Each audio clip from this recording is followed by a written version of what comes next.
Hello and welcome to the Geeks Review. I'm Royce. And I'm Joshua. Joshua, are you ready for a most excellent episode? I don't know, Royce. It sounds totally non-heinous. Today's episode, dudes, we're going to be talking about the 3 Bill and Ted movies. Yeah! Yeah! We did some air guitar there, but you can't see us because we're on the radio. We'll probably just use the gif of them. Yeah. But before we get to that, Shang-Chi and the Legend of the Ten Rings is the latest film in the Marvel Cinematic Universe, the Avengers series. It stars Simu Liu of sitcom Kim's Convenience and Awkwafina from Crazy Rich Asians as best friends Sean and Katie. They find themselves dragged into Sean's family drama when his estranged father walks back into his life. It should be said that his father is a centuries-old warlord and terrorist, hell-bent on breaking down the barriers between worlds. The film also stars Tony Leung from Hong Kong films like the romantic drama In the Mood for Love and crime drama Infernal Affairs, and Michelle Yeoh from Crouching Tiger, Hidden Dragon, Crazy Rich Asians, and the recent Star Trek Discovery series, alongside a handful of other MCU cameos. The film is visually striking, the colours, particularly the reds, more vibrant than most films in this series. The camera work accentuates the action scenes, which all look great. They're all readable and easy to understand thanks to the characters all being so visually distinct from each other. Performances were great, characters were clearly defined too, and for the most part they're believable, and the chemistry between Sean and Katie is fantastic too. The film made me forget at times it's set within the existing Avengers universe, to the point I could say that if you had never seen an Iron Man film, never seen a Captain America, a Thor, or a Spider-Man, you could go into this and enjoy it with little to no confusion. True, it does get a little heavy in the ending with more overt connections and cameos, but it's also it can tie into this existing world. It's also funny a lot of internet reviewers complain about those sort of Marvel connections and references when you go into these films like, seriously, what did you expect? Shang-Chi is great and worth checking out even if you haven't seen the other Avengers movies. I did like the first half more than the second, where it's gone and got all these kung fu action scenes and more one-on-one combat as opposed to the grand, epic-scale fantasy battles that the latter half has. There was a little moment that reminded me of a climactic scene in The Hobbit concerning a well-placed arrow, which sort of reminds me of like the simplicity of old fantasy storytelling, though it was probably unintentional. Shang-Chi is in the cinemas now, but will be on Disney Plus in a few weeks' time, and when it is and my co-host has had a chance to see it, we might discuss Shang-Chi further then.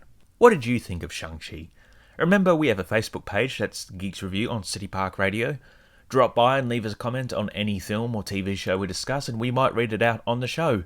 Just like this one from Atterley in Queens, New York. She says, I loved the film, was action-packed and kept me engaged throughout. I didn't want to leave the theatre even for a bathroom break in fear of missing out on a good scene. Loved the character designs and the personalities too. Definitely film I'd want to do fan art for.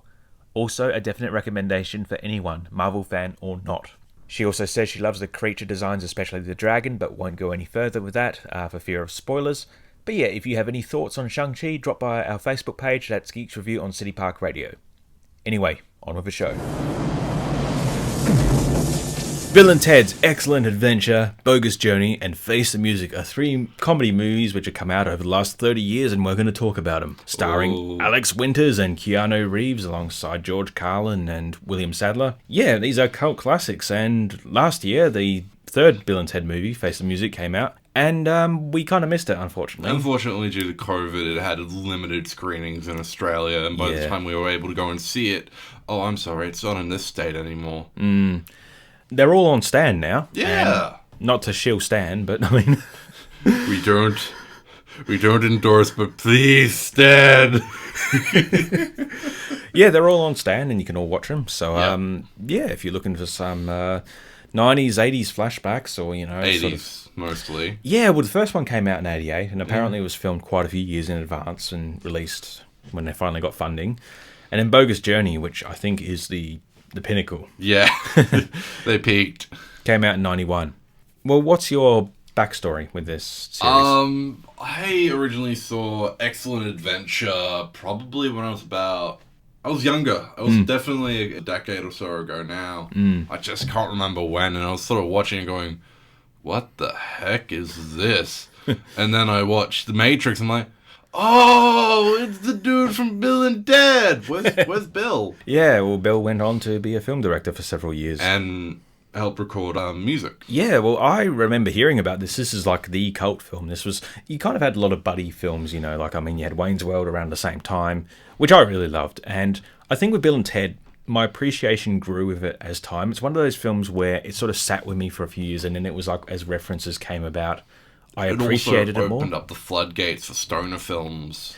Yeah, but they're not stoners. They're not. They're airheads. Yeah, it's very chaste, these films. Like, most chaste.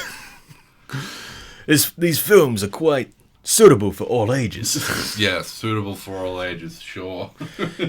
Yeah.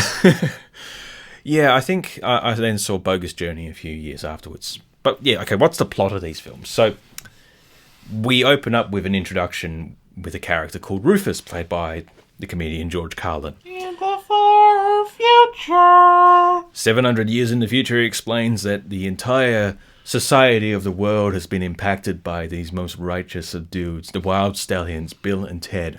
They performed the greatest song in the world, which created harmony throughout the ages. Unfortunately, back in 1988, it would be assumed, Bill and Ted are flunking history. If they have any hopes of, you know, doing that, not that they know that they're going to change the world, Rufus needs to go back in time with his phone booth time machine to help him out with their history report. They have the genius idea to travel back and abduct various historical figures to bring them into the present to basically answer the question, rather than doing creative writing. It's more creative writing than history, isn't it? Yeah. It's a thing I would have enjoyed doing, I think, that project. But they go back and they abduct these historical figures and basically go, how would they react in 1988 San Dimas, California? Hijinks ensue, particularly with the interactions that they have with the different historical figures. Granted, it does get a little bit lessened with as they go along. It kind of... They mostly have gags set up for Napoleon Bonaparte the First. He's quite a prominent character. He's in this more than George Carlin is. Yeah, Billy the Kid, and even Socrates, or as they say, Socrates. Yeah. Yeah, it's quite funny when they're caught in medieval England that Billy the Kid and Socrates come to their aid. I just slipped into this voice and didn't mean to. Yeah. It's obviously where we meet the babes. Princesses. The princesses. They have names, but it isn't revealed until, like, the next film. Well, they change actresses every bloody movie. They do! Yeah. Holy crap! It's like, that's how irrelevant they kind of are. They're just the princesses, and they're just the love of their lives. And they do love them. That was actually my favourite part about 3, was the couples counselling, where they're joined at the hip, Bill and Ted. Yeah. And they ace their history report in this massive presentation that Kidnapping Joan of Arc, Genghis Khan by offering him a Twinkie, Abe Lincoln and Sigmund Freud. There's this great visual gag with Sigmund Freud and a hot dog. Yes. Yes. Hello, my name is Sigmund Freud, but you may call me Ziggy. Genghis Khan, that's a risky one. Yeah. You get a bit of a hint at him, you know, spreading his, increasing his lineage. And he just goes absolutely ape in the sports goods. Well, so does Joan of Arc. She knocks down an aerobics performer. Yeah, and just takes over. In less than a year or two, she'll be burnt at the stake. That's grim. Very. Yeah, it's quite light on plot. It is. One thing I actually appreciate is this film does time travel shenanigans, which I don't even think Back to the Future or Doctor Who has really done, apart from like a few choice examples, specifically Moffat written things. Yeah. But this film and second film do like those time travel shenanigans that like Stephen Moffat would be praised for with Blink. Like, you know, let's go back and change something so it can impact upon our present. Yeah. That's kind of like the main time travel thing, rather than actually going back in time and abducting, you know, historical figures. But it's quite light on plot. Bogus Journey is the more substantial one. Yes, definitely heavy on a plot. And very surreal in places. Yeah, so again, we begin with the future, and Rufus's teaching exercises. His lesson is... They've also kidnapped people from history for these lessons, but they're kind of prearranged. Which is interesting. And it's interrupted by this evil doer who wants to depose Bill and Ted and change their history for the better. I think that is actually a really nice touch, showing that not everyone enjoys the harmonious life that these two dudes brought about in San Dimas and God knows when. Yeah, I think the third film kind of tackles that question in an interesting way, which we won't spoil too much because it's still relatively new. Barely anyone's seen it, you know. Yeah. The other films are like 30 years old at this point. At this point. The evil dictator creates two evil robot Bill and Teds, who Played by Alex Winters and Keanu Reeves. Probably some of the best practical effects I've seen. Yeah, when they pull back their heads and you see the robot. Yeah. This is just filled with stuff like that. I mean, okay, they travel back to 1991, I presume.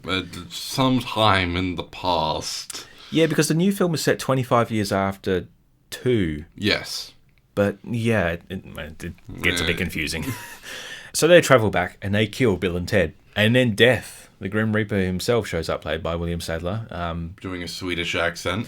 Borrowed very heavily from The Seventh Seal, which was a film with Max von Sydow in, I think, the 50s or the 40s. Probably the 50s. Yeah, 50s. But it's a very sort of deep cut reference, and it's kind of what people recognise as version of Death from. It is Bill and Ted. And they escape death. They gave him a wedgie. Yep, they Melvined him. Melvined! I was Melvined. They get sent to hell. They are greeted by horrific visions, particularly Palpatine-esque. Alex Winters in a crazy mask. Yeah. He loves his prosthetic makeup, he does. He did quite a few films, from what I've heard, in the early 90s with extensive prosthetic makeup. Yes. And they do a lot of that in the new film as well. It definitely, with the trip in hell, they definitely... For me, it looked a lot like the film clip Trip in the Brain by Suicidal Tendencies. A lot of hallways, a lot of doors opening up stuff. It's like, whoa! It's one of those things where you wonder, because that's kind of their metal. They're kind of, well, not exactly metal, more grunge, I guess, kind of thing. Yeah.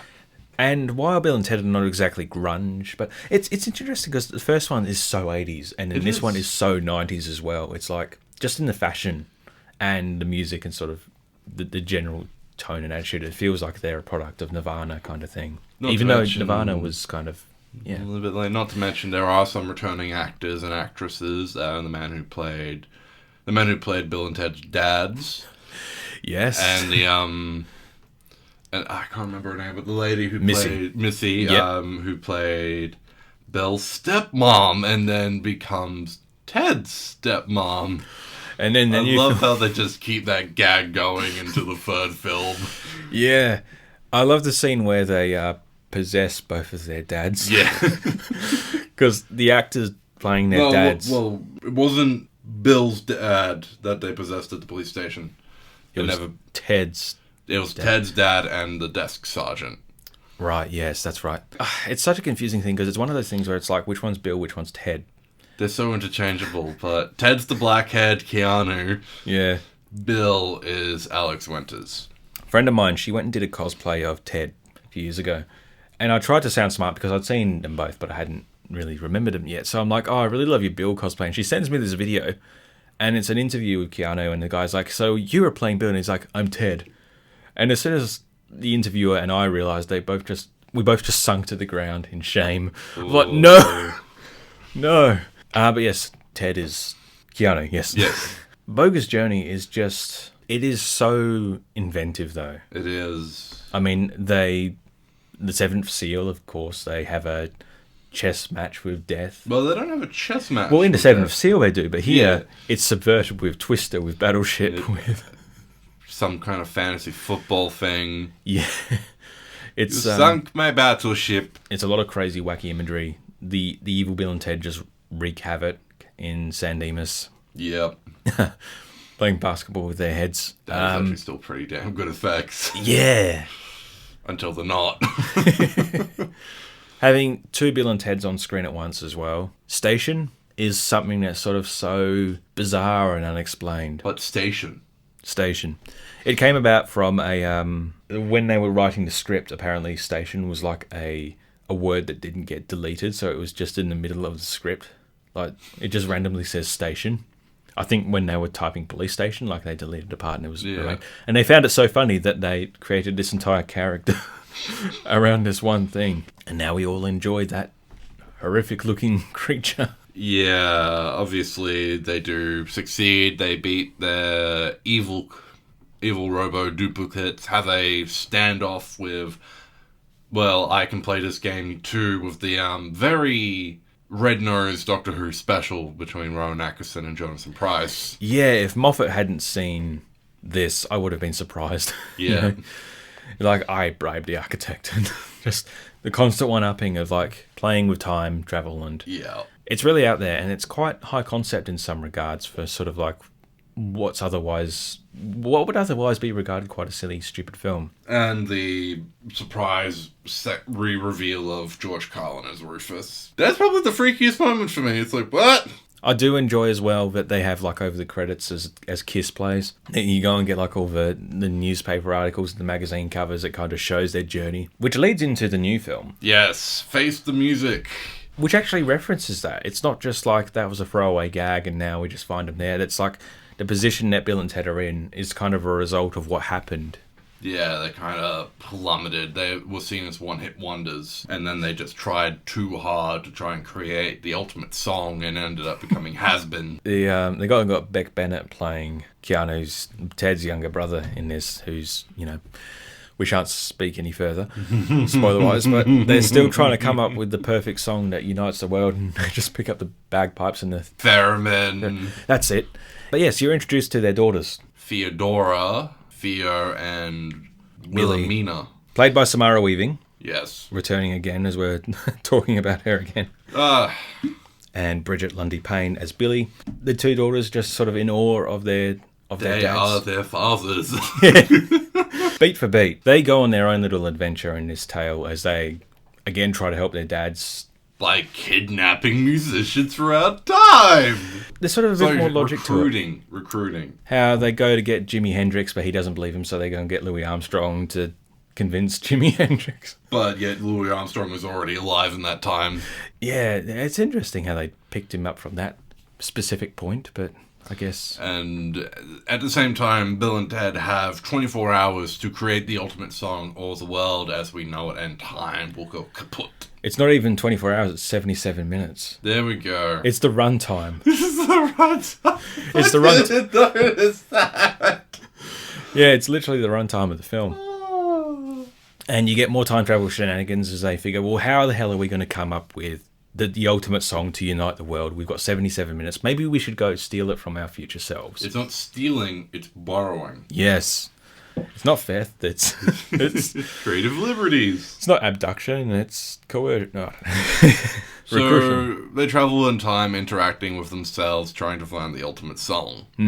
Again, we don't want to talk too spoilerish because, I mean, it's still relatively new. A lot of the gags work if you don't have pre-context. It's Alex Winter's return to acting because he's not been in anything for years. He became a film director. He made the Smosh movie. He directed that. Smosh were a bunch of YouTubers who were like really popular 10 years ago, and they were like the most subscribed to, and now it's like, I don't know, one of the Paul Spawns or whatever they're called.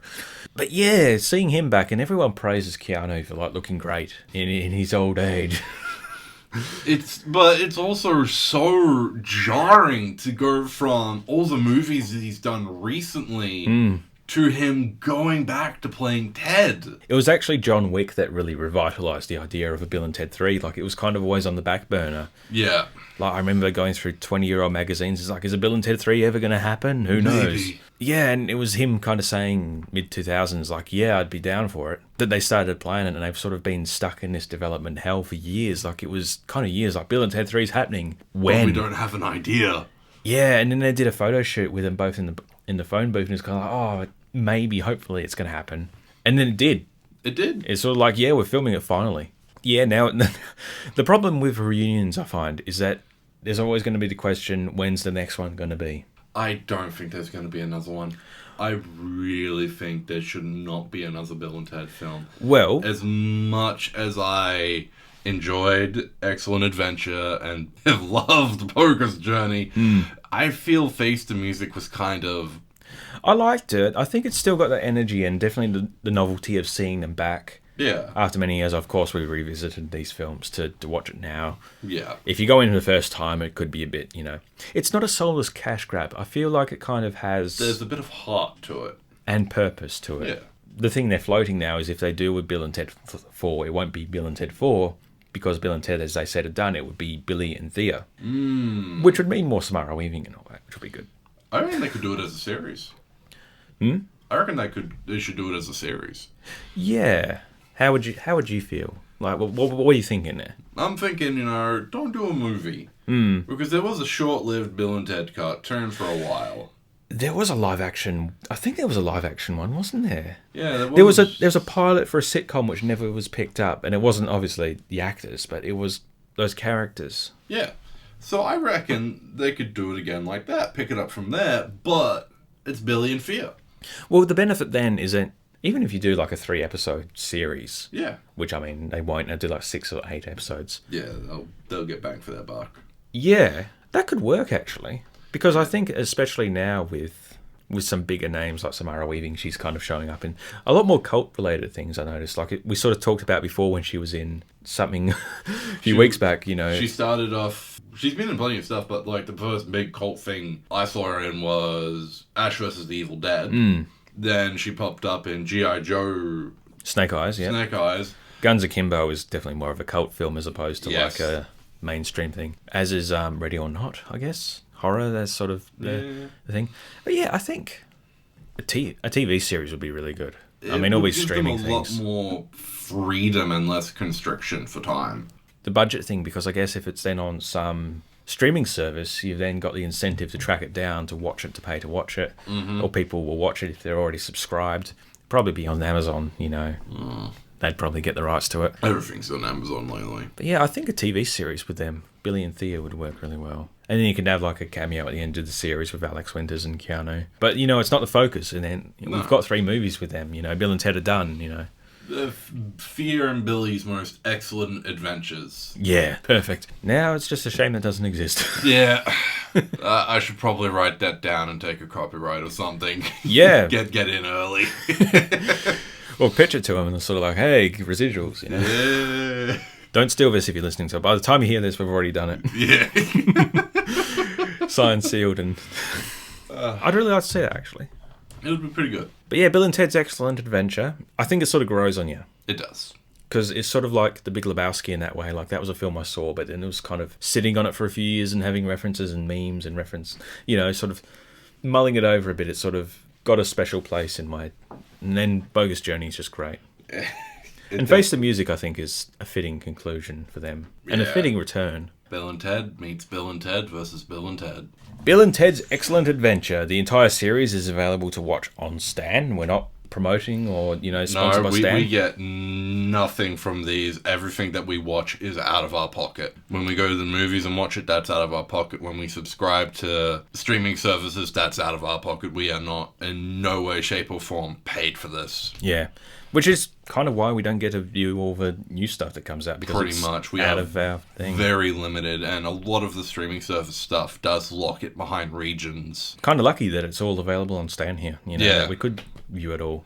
I mean, when it comes to DC, we're lucky enough that some of it pops up on binge. Otherwise, we'd have to, find other ways to watch it because Australia can't access HBO Max. Same thing with Netflix. They rotate things out every so often. It's kind of crazy, actually, that the Justice League Zack Snyder cut was actually for free on Foxtel. I mean, of course, Foxtel is like costs an arm and a leg. That is a premium service onto itself. That's very much cable. But the fact that you didn't have to pay an additional charge on top of that was surprising. That was, actually. They just sort of went like, here it is, which is kind of what they did with HBO. Yeah. But again, that was a previous premium service itself. What do you think about Bill and Ted? We have a Facebook page, that's the Geeks Review on City Park Radio, Geeks Review CPR. Contact us there where we post all our new episodes, all our old episodes, and when we have discussions about the films, let us know, and we might read them out on future episodes if we have any comments which we find not horribly offensive. That's not an invite to post horribly offensive comments. No, because you may end up with guns bolted in your hand in a death match. True. Yes, Guns Akimbo. Learn from that film. It's been the Geeks Review. I'm Royce. And I'm Joshua. And have a most excellent day.